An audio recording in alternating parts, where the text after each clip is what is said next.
Number 1. A General Theory of Collaboration, Gray Mirror. Curtis Yarvin. Narrative by Skeptical Waves. In 2020, everyone is either a collaborator or a dissident. Everything is about power. Everything has to have a side. Everyone knows what side they should pick.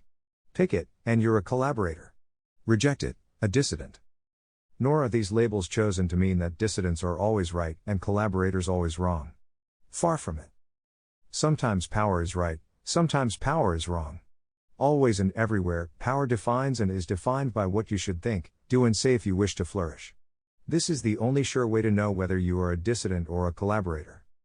Are you or are you not on the side of power? If your actions were completely selfish, if you were an utterly egocentric sociopath, if your only goal was to get ahead and make a good impression, what would you pretend to believe? What words, what ideas, would drip from your mouth? And to whose newsletter would you subscribe? This side is the side of power. To take power's side is to collaborate. To stand against it is to dissent. And this does not tell us who is right or wrong. Real life is not a movie. If there was some cheap and accurate formula for right and wrong, how would any wrong remain? Both sides cannot be right. Both sides can certainly be wrong. Most people do just pick one side, probably neither is perfect. Every question can have a different answer. To get every answer right, you may have to be both a dissident and a collaborator. Also, most people have both a conscience and a career. And while factional schisms between collaborators are superficial, there are genuinely infinite varieties of dissident. Most of them are extinct. Many have never existed. That they all disagree does not make them all wrong, just at least all but one. You cannot just trust some absurd internet grifter guru on everything, or anything. You may have to recover the truth from a long-dead tradition. You may even have to invent it. It is hard to be a dissident. But it can also be kind of fun. You also have your own life. You have to care about that, too. It's all very stressful. But also, it's all very exciting. This kind of stressful, exciting situation makes one sort of person ask, which side should I fight for? Or, how can the dissidents win? Or even, how can we crush the dissidents? These are certainly interesting questions. Another sort of person asks, how did we get here? How could I get out? How can we get out? What would getting out even mean? What else is there? What else could there be? Can we imagine any possible way in which all these increasingly strange and dangerous manias could turn themselves off, and everything could just be sensible, not scary, work and work well? If you have found yourself asking this other type of question, perhaps you are not interested in spending the rest of your life as either a collaborator or a dissident, this text is for you. Unfortunately, I don't see any short, easy, right answers. My answers are long, hard, and very likely wrong. Maybe someone else can do better with the same questions. But the fundamental problem is simply the distance from here to sanity, which I believe is far greater than almost anyone imagines. In this first chapter, we'll explain the nature and condition of our current regime, with a special emphasis on why it's broken, cannot be fixed, and merits neither your fealty nor your odium, and how to be neither a collaborator nor a dissident. The crisis of universal relevance. In 2020, everyone is relevant. In 2020, anyone can be important. In 2020, anyone's ideas can spread around the world in seconds. In 1990, this was exactly what we wanted. In 1990, anyone with a Usenet account could see the future perfectly. In 1990, you didn't even need to be John Perry Barlow. In 2020, the network would be the government. For the first time, direct democracy would scale. In 2020, everyone would be their own representative in some planetary assembly. In 2020, we would have real democracy, routed over TCP/IP to everything on Planet 3 with two legs that wasn't a bird. And in 2020, everyone would be relevant. A new dream? Not even slightly. In 1842, Tennyson had pretty much the same vision. Not in vain the distance beacons. Forward, forward let us range, let the great world spin forever down the ringing grooves of change. Till the war drum throbs no longer, and the battle flags are furled, in the Parliament of Man, the Federation of the World. There the common sense of most shall hold a fretful realm in awe, and the kindly earth shall slumber, lapped in universal law. In 2020, the results are in. It happened. In 2020, everyone is relevant. And in 2020, everyone is either a collaborator or a dissident. In 1882, Tennyson wrote a sequel to his 40-year-old poem which painted the outcome of his dream, more or less the dream of the European revolutions of 1848. Pluck the mighty from their seats, But set no weak ones in their place, pillory wisdom in your markets, fling their awful in her face. Tumble nature heel overhead, and, yelling with the yelling street, set the feet above the brain and swear the brain is in the feet. Bring the old dark ages back without the faith, without the hope, break the state, the church, the throne, and roll their ruins down the slope. It seems the dude had a change of heart. Maybe we have something to learn from him. Maybe we already learned it the hard way. Even for its MPs, it turns out, the Parliament of Man, now aka social media, is a terrible experience, sometimes even a terrifying one. It does make universal laws. These are also terrible, and terribly executed. It is superficial and lazy to blame this nasty surprise on the internet, or Twitter, or whatever tech. Tennyson got much the same democratic shock from rail, broadsheet and telegraph. New devices have brought old dreams new life. These dreams made flesh have whips and fangs we never dreamed. We never ordered any nightmares. We're not dreaming these lashes, burns and stings. Should we question the tech? The tech is here to stay. No, we must summon all the courage we have, and question our dreams. How do we actually know they weren't nightmares all along? Stop trying to change the world. There is nothing historically unusual about all this. We are just living in a total state. Nor is this new, it has been true our whole lives. It is just getting harder to hide. In a total state, everyone and everything is infused with power. Everyone matters. Everything is important. Everyone has to care. Everyone wants to change the world. Everyone must be engaged. Everyone is pushing power forward, or pushing back against it. Everyone is either a collaborator or a dissident. Power has turned the whole country into a political cult. Anyone who reads Václav Havel's Power of the Powerless will be struck by Havel's portrait of Czechoslovakia 40 years ago, with its voluntary window slogans, its endless parade of crusades, its inexorable machinery of human cancellation. Havel had the right strategy for the subjects of the total state. First, they must teach themselves to be powerless. They must fully inhabit their private irrelevance.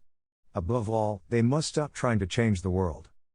Whatever power they think they now have, it is power in a fantasy. Until they check out of this fantasy, they are powerless in reality, and this is true even of the most successful people in the world today. Engagement and detachment. This is a weird theory. Let's define some jargon to make it more precise. Engagement is any voluntary relationship with power, to assist or resist power, whether in action or just desire. If you are trying to change the world, even if you just want to change it, maybe even if you just want it to change, you are engaged. The opposite of engagement is detachment. To be detached is to be consciously irrelevant, to inhabit the world as it is, to know that it is likely to continue on its current path, and to separate yourself from any action or desire to change it. No one can achieve perfect detachment, which is the point of trying. Engagement is not compliance. Compliance is involuntary action. Engagement is voluntary action or desire for action. Compliance is paying your taxes. Engagement is putting a sign on your lawn. Detachment is weird. Anything weird in your lifestyle will commend your attorneys to the most meticulous possible compliance. Detachment is not dissidence. Detachment never resists. It does nothing against any person or institution, legal or illegal, violent or non-violent. It does not even try to influence public policy or public opinion. It is never angry, it never cares, and it always obeys, both the formal laws and the informal rules. Detachment is a hard spiritual task in which no one can succeed perfectly. It is not a fact or even an idea. Detachment, like Zen, is a practice. And while serious Zen practice involves hours of painful sitting that can cause hemorrhoids and even nerve damage, how hard can it be to practice not giving a shit? Achieving detachment has both individual and collective benefits. It is good for you, if you can do it. It is good for everyone, if everyone can do it.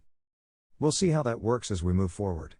But Havel, 10 years later, was president of Czechoslovakia. The irony of detachment, it's the first step on the one path to a different government. And while that path is long, this first step may be the hardest. Evolution of the total state.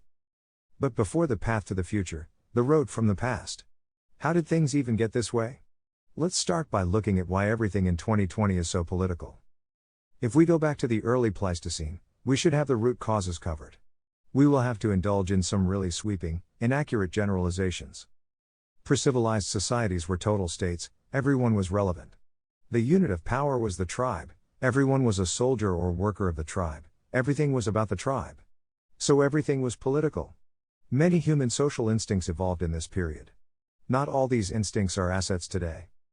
Pre-modern civilizations were partial states, in which power only concerned a small set of rulers, or regime. Everyone else was a subject, under the regime's unconditional sovereignty.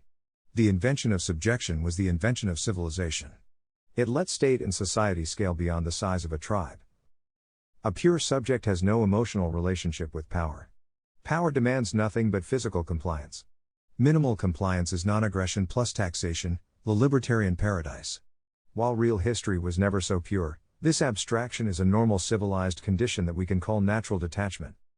Modern civilization, thanks to innovations in communication from Gutenberg to Pornhub, has returned to its beginning. In 2020, everyone is totally connected. So everyone can and must be engaged with power, just like when we were chimps. The total state is no longer content with physical compliance. It demands emotional security. Power is not just obeyed. Power must be loved.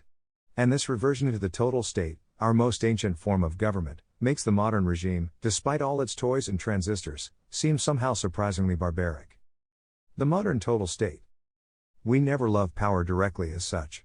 We love some good that only power can achieve, or that nothing can achieve, but only power can try to achieve. We feel that power is in some sense ours.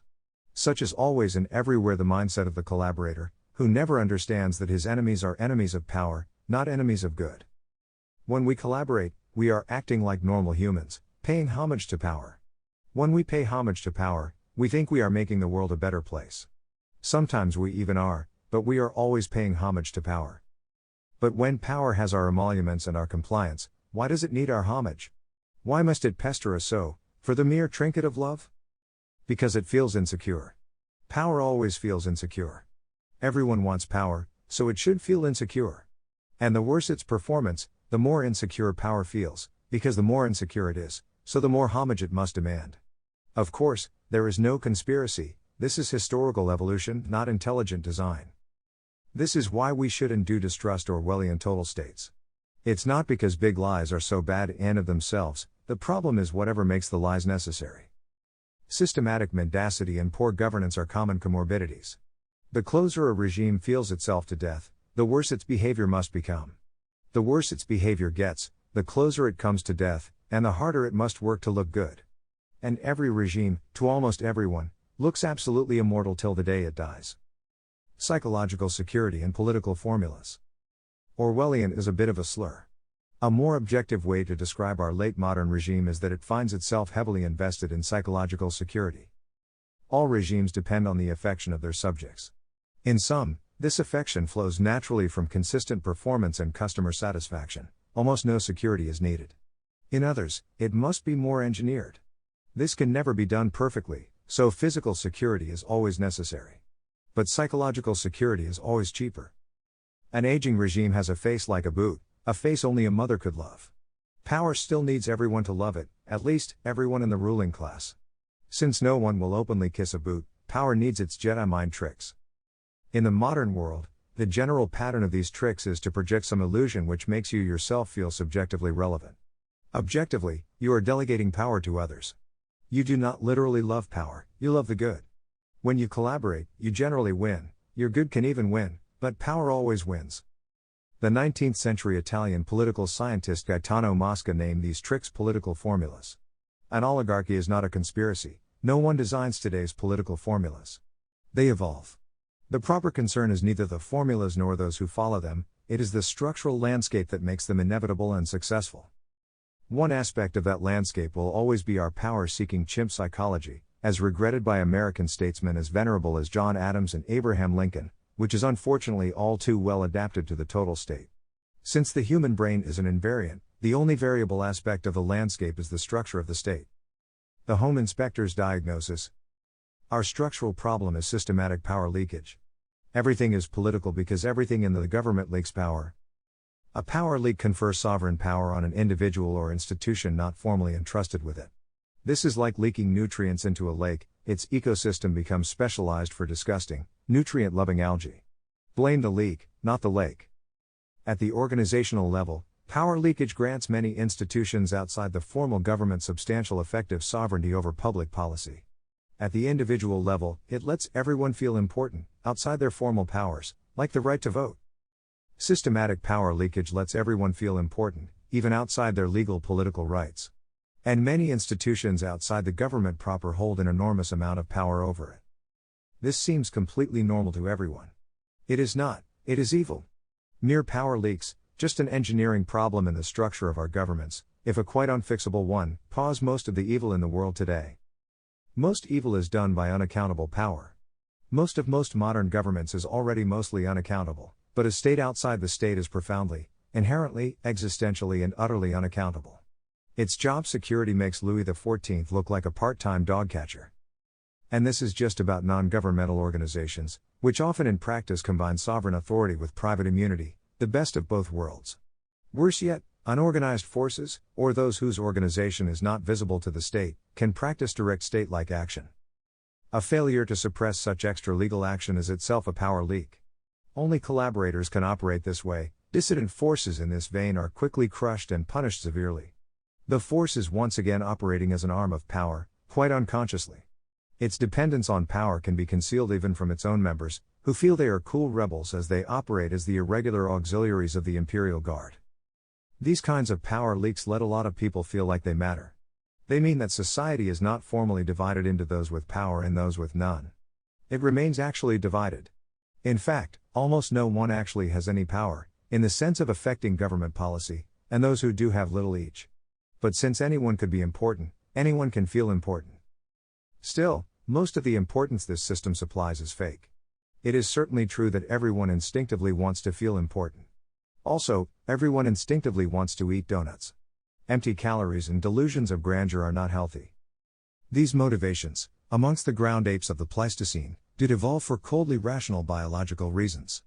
Those ancient reasons are not compelling in our current nutritional and political contexts.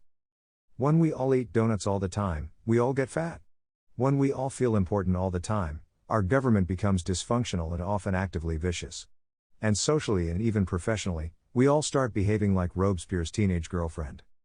Is it the purpose of life and history to gratify our atavistic instincts? The long-term consequences of such gratifications are usually bad. Maybe they are bad here too? The ultramodern partial state. A partial state is any state whose inhabitants are clearly divided into subjects and officials, and the latter hold unconditional sovereignty over the former. There are two principal advantages of a well-designed partial state. First, it tends to work much better. Second, its subjects, since their opinions don't matter at all, can think and say what they want. Ideally, the subjects are not even tempted to ambition, which leaves them free to dispassionately observe, analyze, imagine and discuss. So not only is a well-designed partial regime more effective, but also more free. The partial state is the regime not of Tennyson, but of Pope, who wrote in 1733. For forms of government let fools contest, whatever's best administered is best. But isn't this autocracy dangerous? What if the officials oppress the subjects? This is absolutely a great danger. It is so great a danger that it is happening right now, since every total state, as measured by emotional engagement with power, remains very much partial as measured by objective relevance to power. Every time you ride in a car, your own body is surrounded by forces and energies that could crush you like a cricket. That risk is not low at all, we are just used to it. But also, that risk is carefully engineered to the lowest possible level by many generations of technical craftsmanship. Or at least it should be, and today is none too early to start. Does anyone believe polling the TV audience of 2020 is an effective safety measure? Every state, whether it admits it or not, has its officials and its subjects. Every state has far fewer officials than subjects, creating an inherent security problem for the former. A bad regime is insecure, with low or inconsistent performance, it must constantly engineer public opinion. A good regime is highly secure, with predictable high performance, at most it must now and then nudge its fickle subjects toward reality. War is not peace, hate is not love, but security, not anarchy, is freedom. What does high performance in a regime mean? This is a whole chapter of its own. Most readers come in with a lot to unlearn here. It is better to start with an impressionistic, unscientific negative, just some examples of things that are bad. A bad grade in any of these fields, and many more, should disqualify any candidate. Here are some random and randomly ordered indicators of poor regime performance: imperfect physical safety of property or person, day or night, in any public spaces, systematic conflict, resentment or dependence, violent, psychological or material, between any two groups, inability to secure the public health and safety against all biological threats, inability to utilize all its human capital at all or near its human capacity, inability to produce goods and services on which it systematically depends, inability to prevail in military conflicts. There are others. Is this not enough? But the ultramodern partial state is not the pre-modern partial state. The subjects of the past were naturally detached, ignorant peasants, to put it crudely. Since the future cannot uneducate itself, it cannot resurrect this phenomenon. It needs some doctrine of conscious detachment, intentional and informed renunciation of power. It is a long way from here to the end of the path. But here is an interesting symmetry: we need this strange feature, detachment, both for the first step and the last. A unified theory of collaboration. Yeah, okay, sure. But how can we get from here to this nifty future ultramodern state? Slow down, we have to start by perfectly understanding where we are right now. No plan can succeed unless conceived and executed in the coldest, truest possible reality. If you have to set your alarm now, set it for at least a couple decades from now. Sorry. We promised a unified theory of collaboration and have delivered no such thing, because we've spent too long totally ignoring our friends, the dissidents. Obviously, any unified theory must be a theory of both collaborators and dissidents. The former are also our friends, of course. We can solve this problem in a simple, painless way, by revising our vocabulary. Let's just consider dissidents as a special kind of collaborator. We can call collaborators who aren't dissidents volunteers. The difference becomes the collaborators' polarity: volunteers are positive and dissidents are negative. When they act, plan to act, or just fantasize about acting, volunteers and dissidents are devoted to the same type of action, either controlling the regime or, which amounts to the same thing, exercising authority outside it. They are both trying to govern, to drive power's car. Volunteers want to drive straight ahead, but faster or better. Dissidents want to turn, brake, even reverse. Assertions on the modern regime.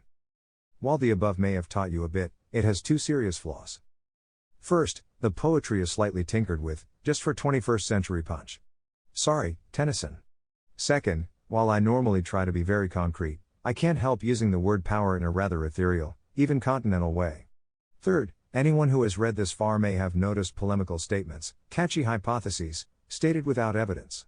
All of this is slightly dirty pool and needs to be apologized for, and I apologize. The next chapter will drown you like a fish in evidence, which is not the same as data. As for power, it is like the wind, easier to know which way it is blowing, than where it is blowing from. The next chapter will give you a picture of where power comes from. But first, let me put these unsubstantiated claims in one place. Try agreeing with these. Hopefully you will anyway. Since volunteers and dissidents are opposed, it's easy for us to ignore what they have in common. 1. Both, obviously, are collectively engaged with power. 2. Both, not at all obviously, collectively support power. Volunteers generally intend to assist a cause defined as a concrete public goal whose achievement will mean the world has become a better place. While achieving a voluntary goal is by no means unheard of, success is unusual enough that many popular goals are rationally impossible or even undefined. The universal objective effect of volunteering is to support a party, the party of power. Goals which would benefit the public good, but cannot generate power, do not attract volunteers. Dissidents generally intend either to resist some powerful cause, or to oppose power in general. Being weaker than power, dissidents tend to lose to it. Their superior honor and intelligence can prevail in an ambush or even a battle, but almost never a war. And obviously, losing to power is a way to advance power. And obviously, this is only the beginning of the many, many ways power can deploy the existence of dissidents, even the most talented and sincere of dissidents, to help tell a more convincing story. All regimes are like fairies, they exist if people believe in them. They all specialize in processing faith into sovereignty.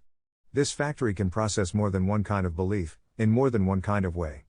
Pound for pound, our regime probably draws more energy from its opponents than its supporters. So everyone should disengage. Volunteers should disengage, they are probably just propping up a bad government. Dissidents should disengage, they are probably also just propping up a bad government. And there really is only one kind of collaborator, just two different brands, each crafted lovingly by evolution's inhuman hand for a different culture or personality. Both sides are objectively supporting power, which is why power is so strong. A final intervention. I have by no means proven these hypotheses. But it is easy to demonstrate them, we will do so in considerable detail. But if the case is so clear, why hasn't it prevailed? Because, whether you are a dissident or a collaborator, or a bit of both, engagement creates a sense of meaning, valid or bogus, which secretes a dopamine drip that leaves you scrabbling like a junkie for any rationalization, however tenuous, of your ridiculous, pathetic and onanistic addiction to importance in this absurd world. You cannot bring this addiction to the future. You will feel better without it. You don't need to matter at all, just to be administered best. It was always a monkey brain status thing. Under a regime that doesn't lead power, no one outside the government proper can be addicted to power. Or needs to be. Even a government job is just a job. An ultramodern partial regime is possible because it can become popular, even before it exists. It can become popular because power addicts are junkies. Junkies don't want to be on heroin. Junkies want to not need to be on heroin. Never try to take anyone's power away.